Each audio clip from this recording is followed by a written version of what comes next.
हमारे अंदर ये कॉन्फिडेंस रहना चाहिए कि सिलेक्शन मेरा ही होगा। इम्पोर्टेंट ये है कि आप अपना माइंड फ्रेश रखें।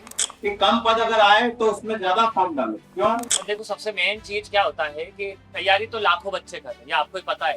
कुछ टेस्ट कुछ काम आता है कि नहीं आता है सिलेक्शन। आप खुद वहाँ क्वेश्चन सॉल्व नहीं करोगे, वहाँ का प्रेशर नहीं झेलोगे, आपको नहीं पता पड़ेगा कि एग्जाम कैसी होती है। और मैं जो रोज कैलकुलेशन करवाता हूँ वो काम आती है कि नहीं।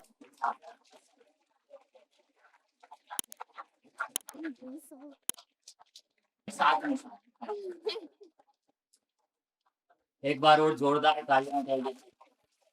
बाकी सर ये बात जरूर बोलना चाहूंगी कि मेरे पेरेंट्स ने मुझे स्टार्टिंग से हर चीज में सपोर्ट किया है। सो मच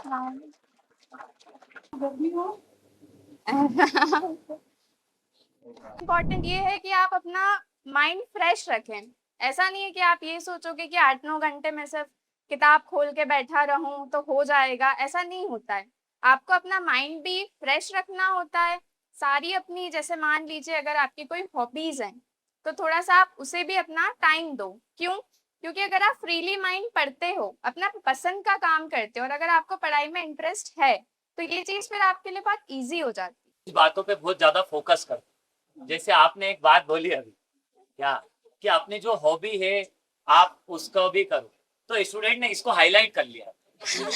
उसके आगे पीछे वाली बात जीरो हो गई है क्या। तो आप 8 घंटे हॉबी को देना है।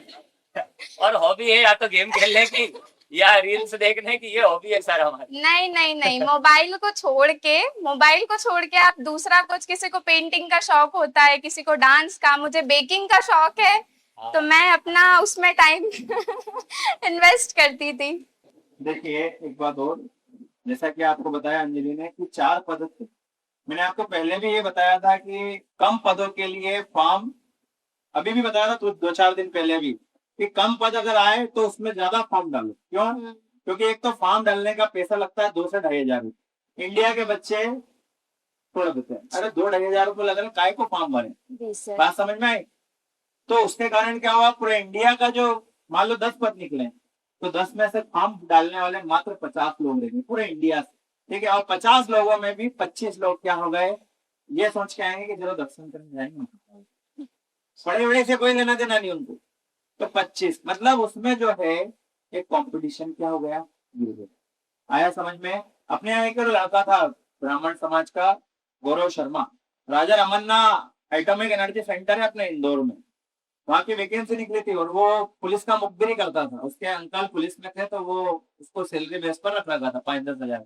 यहाँ पढ़ता था, उसको टेंशन होती थी कि मेरा होगा कि नहीं होगा, मैं जनरल कैटेगरी से हूँ। तो जब उसको मैंने कहा कि इसमें फॉर्म डाल दो, 10 पद निकला मिले, और उसमें टाइपिंग भी मांगी थी, उसमें ये सब सिलेबस था। जब उसने फॉर्म डाला और सिलेक्शन हो गया तो उसकी सैलरी 80,000। पद कितने थे? मात्र 10,000, 10 पद थे, और 10 पद में 80,000 रुपए सैलरी वाले। अब उससे पूछा, एक दिन आया था कि काम क्या करते हो तुम वहां पर? क्योंकि सर दिन भर फ्री बैठे रहते हैं, एक ही काम रहता है, रिसर्च जो करते हैं साइंटिस्ट लोग, बस उसको देखते रहते हैं। मेरा सिर्फ एक काम रहता है, सप्ताह भर में जो साइंटिस्ट है उन्होंने एक लेटर दिल्ली में भेजना पड़ता है, एक लेटर भेजना पड़ता है दिल्ली सप्ताह में। तो इससे अच्छी राजा नौकरी क्या? क्योंकि सर आपके पास कुछ काम हो तो दे दिया करो, मैं बेटा बेटा टाइपिंग ही करता रहूं। सर अब करो तो क्या करो, अब नौकरी भी लग गई, अच्छी नौकरी भी लग गई, अब क्या हो, इससे ऊपर क्या है। ग्वालियर का था बोला था।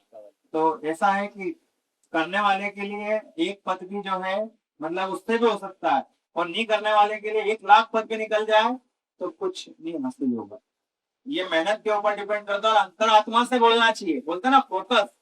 तो ये फोकस वर्ड जो है जरूरी है। और आपने देखा होगा कि सुबह 8 बजे से पहले ही 3 सब्जेक्ट तो मैं ही ले लेता हूँ, 3 सब्जेक्ट एमपीजी के और हिंदी, 3 सब्जेक्ट मैं ले रहा हूँ। इसके बाद सेकंड लेक्चर साइंस का, फिजिक्स केमिस्ट्री बायो, फिर तीसरा लेक्चर मोहित सर का मैथ्स का, फिर रीजनिंग का, फिर इंग्लिश का। इतने सब्जेक्ट कहीं कोई नहीं पढ़ा। ये गोल्डन अपॉर्चुनिटी है कि आपका जो बताया है अंजलि ने कि 2 से 2.5 साल, अगर आप इसको अगर अच्छे से मेहनत कर लो ना तो कम समय में भी हो जाएगा। पर चाहिए कि क्या इसमें नहीं। और देखो सबसे मेन चीज क्या होता है कि तैयारी तो लाखों बच्चे कर रहे हैं, ये आपको ही पता है। अपनी कोचिंग है, दूसरी कोचिंग, सब कोचिंगों बच्चे इंदौर में है, बाहर ग्वालियर में, सब दूर बच्चे। पर सबसे मेन है सही गाइडेंस। यदि आपको वो मिल जाए कि आपको पता चल जाए कि किधर आपको फोकस किधर करना है, किस सब्जेक्ट पे फोकस करना है, किन टॉपिक्स पे फोकस करना है, वो पता चल जाए, तो क्या होगा, आपकी जो पूरी मेहनत है वो सही दिशा में लगे। नहीं तो मेहनत तो सब कर रहे हैं, सभी कर रहे हैं ना। जो एमपी पुलिस क्या कोई भी एग्जाम सामने आएगी, रेलवे की आएगी, वैकेंसी एसएससी की आएगी, मेहनत सब कर रहे हैं, तो गलत दिशा में।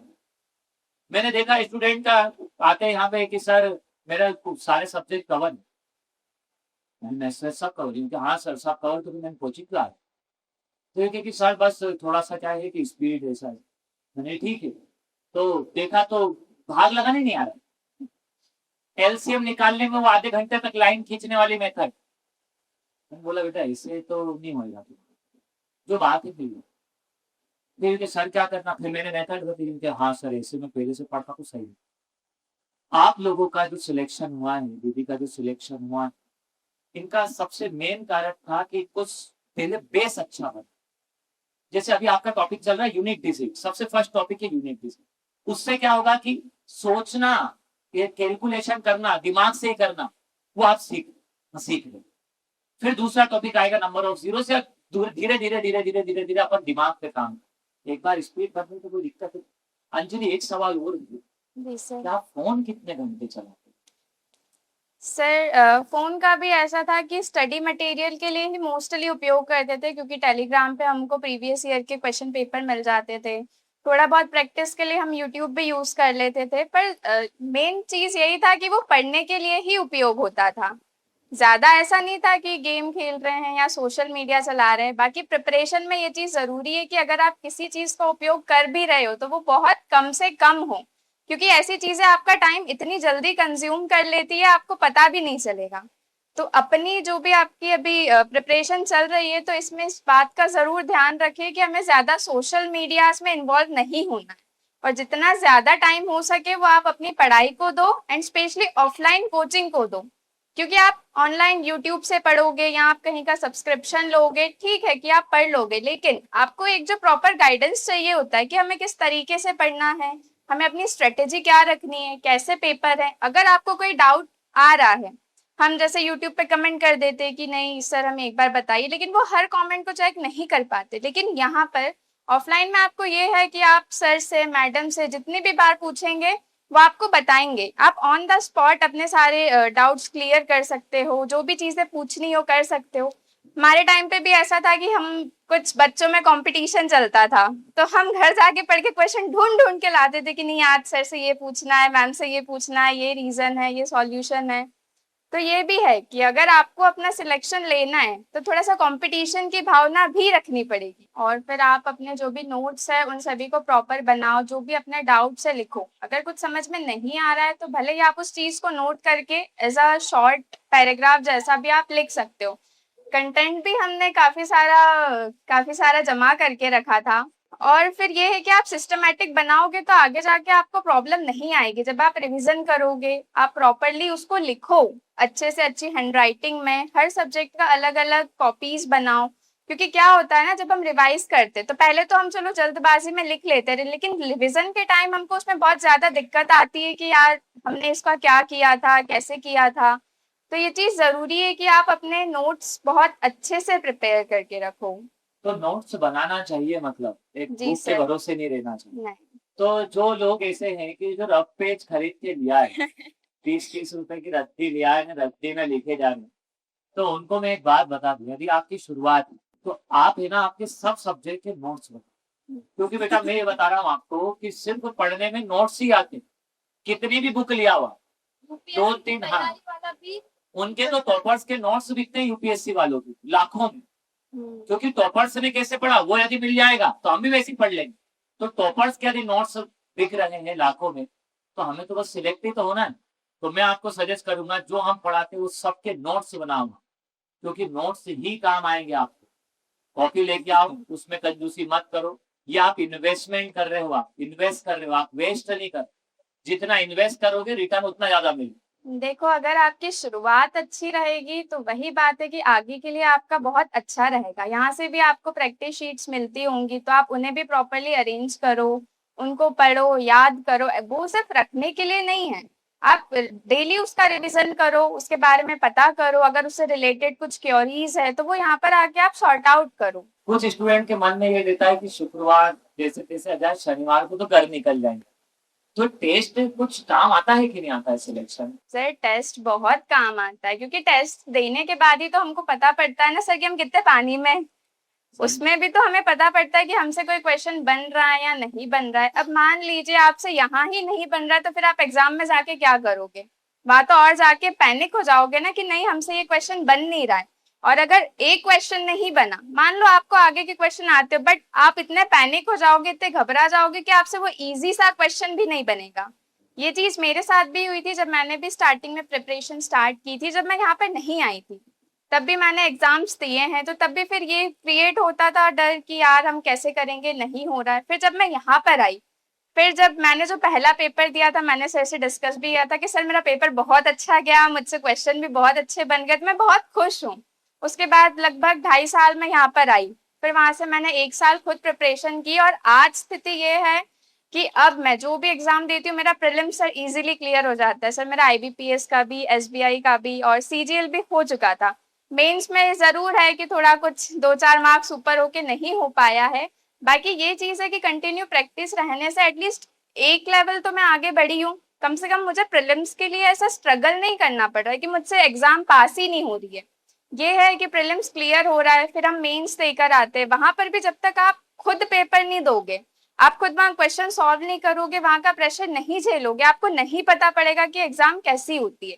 भले ही क्वेश्चन सिंपल है, हम जैसे टेक्स्ट बुक पे भी आप में से कई सारे मॉक लगाते होंगे, बट वहां देना और एक्चुअल में एग्जाम में जाके पेपर देना, ये दोनों बहुत अलग चीज होती है।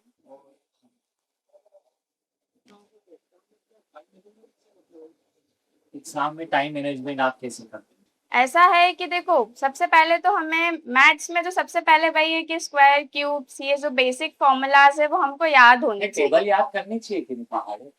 उल्टी टेबल जरूर याद करनी चाहिए। आई बात समझ में आई। और मैं जो रोज कैलकुलेशन करवाता हूँ वो काम आती है कि नहीं? सर बिल्कुल आती है, हम लोग भी बिल्कुल ओरली कैलकुलेशन करते थे, उसमें भी हमारा कंपटीशन चलता था कि कौन पहले आंसर करता है। जैसे भैया का डाउट था, जैसे एग्जाम में आप टाइम मैनेजमेंट कैसे करते हैं? देखो, एग्जाम नोटिफिकेशन तो काफी पहले ही आ जाता है, लगभग मान लो 2-3 महीने पहले आ जाता है। हमें क्या करना है कि जो चीज आपकी पहले से स्ट्रांग है आप उसको हल्का सा रिवाइज करो, लेकिन जहां आपको ऐसा लग रहा है कि हाँ हमको चीज नहीं हो पा रही है, तो आपको एग्जाम बिल्कुल पास में आने पे ये नहीं करना कि आप बिल्कुल उस पर फोकस करो, क्योंकि उससे क्या होता है कि जो चीज आपको नहीं आती आप बिल्कुल उसके पीछे ही लगे रहोगे, तो जो आपको आता है ना वो भी चला जाएगा। तो जो चीज हमारी अच्छी है आप उसका रेगुलर प्रैक्टिस करते रहो। ऐसा भी नहीं कि यार हमको ये तो आता है तो मैं अब इसकी प्रैक्टिस नहीं करूंगा, ऐसा नहीं करना है। आपको उसकी भी प्रैक्टिस रखनी है और दूसरे सब्जेक्ट्स को भी टाइम देना है। और कोई डाउट है क्या किसी का? हाँ,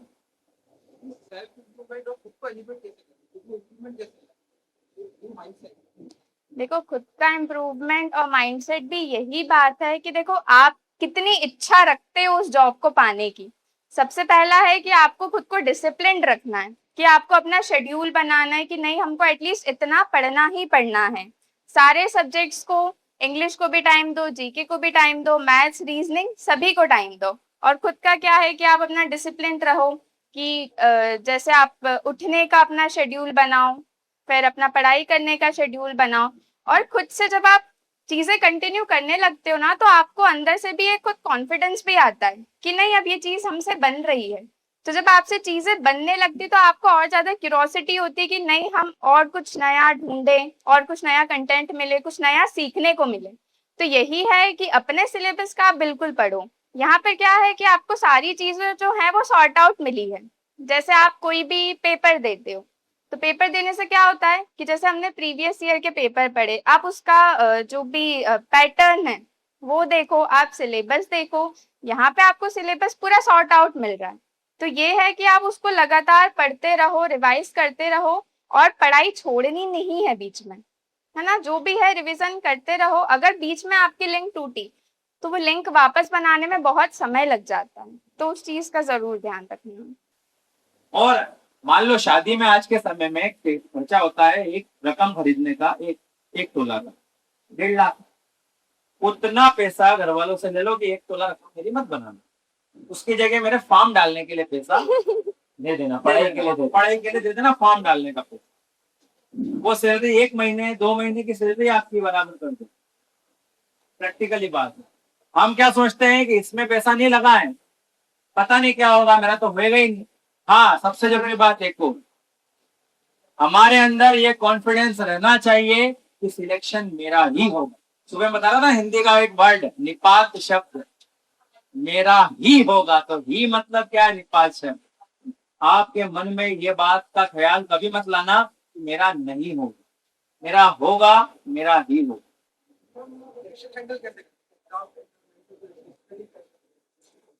मैं वही बता रही हूँ, प्रेशर हैंडल करने का तरीका मेरा हॉबी वाला ही है कि थोड़ा सा अपन रिलैक्स रहो। ऐसा नहीं है कि आप पूरे ऐसे 7-8 घंटे बिल्कुल घुस के पढ़ते ही रहो, ऐसा भी नहीं है। जब आपका माइंड फ्रेश हो, आपको अच्छा लगे, जब हमारी अंदर से इच्छा हो कि नहीं यार अब हमको पढ़ना है, और ऐसा होता है ना, आप इंटरेस्ट लेके पढ़ते हो तो वो चीज बहुत जल्दी आपको समझ में आती है ना, तो आपको वो चीज करनी है। एग्जाम प्रेशर का भी बात और बताया था। ऐसे कितने स्टूडेंट है जितने अभी तक कॉम्पिटिटिव एक भी एग्जाम नहीं दिया? हाथ करें। अभी एक भी एग्जाम कॉम्पिटिटिव नहीं दिया। तो मैं आपको बता दूं, जितने लड़के दिए, आप पहले एग्जाम दोगे तो आपकी हार्ट बीट ऐसी रहेगी कि आपको खुद को सुनाएगी। सही नहीं? बिल्कुल सही है सर। उस चक्कर में आपको जो आता है ना वो भी आपको भी नहीं नहीं आएगा। और कभी एकाधी किसी कोई क्वेश्चन ऐसा आ गया जिसको आपको ऐसा लगता आता है और उसको आप करने बैठे और नहीं आया वो क्वेश्चन, आपने दूसरी बार करा नहीं आया, तीसरी बार, तो अब आपको जो आता है ना वो सब पूरा कर। तो वो क्या होता है, एग्जाम दे दे के एक आदत बन जाती है, देना ही है हमेशा की बात समझ। इसलिए आपका जिस एग्जाम का फोकस है ना, आप उसके पहले दूसरी सारी एग्जाम दे, तो ये सब काम तो खत्म हो जाए। अब एग्जाम देंगे अंजलि, तो अब ये नहीं है, कोई प्रेशर नहीं है, आपको डर नहीं है कि यार पेपर बिगड़ जाएगा कि, तो अब और एग्जाम निकलेगी और एग्जाम पास। मैंने देखा है जो एक एग्जाम पास करता है 2-3 एग्जाम पास कर लेता है। आपके बहुत सारे रिलेटिव हो गया, पहचान में कोई ना हो कि 2-3 एग्जाम पास, क्योंकि वो प्रेशर झेलना सीख। आपसे यही बोलूंगा कि आपको वो प्रेशर झेलना सीख दोगे कि एग्जाम दे दे के सीख पाओगे, कैसे दे देंगे, तो वो सारे प्रेशर तो खत्म हो जाएगा। और देखो, जब तक कि आप एग्जाम नहीं दोगे आपको बिल्कुल भी समझ में नहीं आएगा कि एक्चुअल में वहां का प्रेशर होता क्या है। ऐसे ही मेरे साथ भी हुआ था कि सर जब मैंने सीजीएल का शायद मैंने तीसरी बार एग्जाम दी थी, मेरा मेंस था, और फिर जब उसकी आंसर की आई थी तो सर उसमें मेरा स्कोर था लगभग 300+। तो सर इतना कट ऑफ क्लियर करने के लिए सफिशिएंट होता है। मैं बहुत खुश थी कि नहीं अब तो हो जाएगा, आंसर की मैं सब कुछ, घर पे भी सबको बोल रही कि मम्मी हो जाएगा हो जाएगा, पहली बार एग्जाम दी। और फिर जब मैंने स्कोर कार्ड देखा तो उसमें नॉर्मलाइजेशन होता है, तो नॉर्मलाइजेशन में मेरे 40 मार्क्स लेस हो गए। तो एग्जाम में तो 10 नंबर भी बहुत मायने रखते, तो 40 मार्क्स कम होना इन द सेंस कि आप रेस से ही बाहर हो गए। उस टाइम मुझे इतना बुरा लगा, मेरी सारी एक्सपेक्टेशन लो हो गई कि यार मेरा इतना अच्छा पेपर गया था, मैं कैसे करूंगी क्या करूंगी, बहुत टेंस हो गई थी। पर फिर मैंने दूसरी एग्जाम्स भी दी, और सबसे फिर ये चीज जरूरी हो जाती है ना कि आप अपना मनोबल बनाए रखो। ऐसा नहीं कि एक पेपर नहीं हुआ तो हमसे होगा ही नहीं, ऐसा नहीं है। जब आप एक बार दोगे, 2 बार दोगे, 3 बार दोगे, आप देते देते सीखोगे। सीखने के बाद ही चीजें होती है। अगर आप ये सोचोगे कि नहीं एक बार में ही हमारा सिलेक्शन हो जाए, होता है, लेकिन उसके लिए भी पूरा डेडिकेशन होना चाहिए, आपका सारा कॉन्सेप्ट क्लियर होना चाहिए। पर अगर अभी आप बिगिनर हो, जब तक आप एग्जाम नहीं दोगे, आप देखोगे नहीं, तब तक कि वो नहीं होगा। तो अभी अपने एक्सपेक्टेशंस को थोड़ा सा लो रखिए और अपनी मेहनत पूरे लगन से करो, ताकि हमारा जो पेपर आ रहा है वो बहुत अच्छा जाए। पर ये है कि उससे एक्सपेक्टेशन थोड़ी कम रखो कि नहीं निकल ही जाए।